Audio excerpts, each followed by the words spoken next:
अमोलला विचारलं जेवायला काय बनवू? तर ते म्हटले काहीही बनव. आणि जेव्हा ते असं म्हणतात काही बनव, तेव्हा माझ्याकडे एकच ऑप्शन असतो, ते म्हणजे तव्यावरचं पिठलं. नमस्कार मंडळी, स्वागत आहे तुमचं माझ्या नवीन व्हिडिओमध्ये. तर आज बनवते आहे मी मस्त झणझणीत असं तव्यावरचं पिठलं. त्यासाठी मी घेतलं आहे थोडासा कांदा, लसूण आणि हिरवी मिरची, कोथिंबीर आणि कढीपत्ता. तर कांद्याला उभं असं बारीक चिरून घ्यायचं आणि लसूण पण चिरून घ्यायचं आणि मिरची वाटून घ्यायची. नंतर लगेच फोडणीची तयारी करायची. फोडणीसाठी मी घेतलं होतं एका पॅनमध्ये तेल.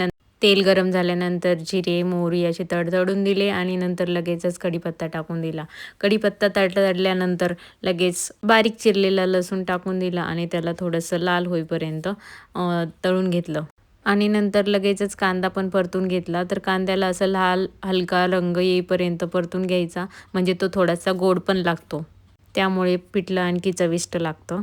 कांदा परतून झाल्यानंतर मी त्यात ॲड केलं हिरवी मिरची आणि लगेचच बेसनचं मिक्सचर केलेलं पाणी त्यात टाकून दिलं आणि 5 मिनिटे शिजायला ठेवून दिलं. तर रेडी आहे आपलं तवा पिठलं.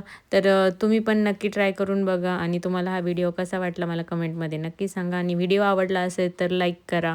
तर भेटूया नेक्स्ट व्हिडिओमध्ये. चला बाय बाय.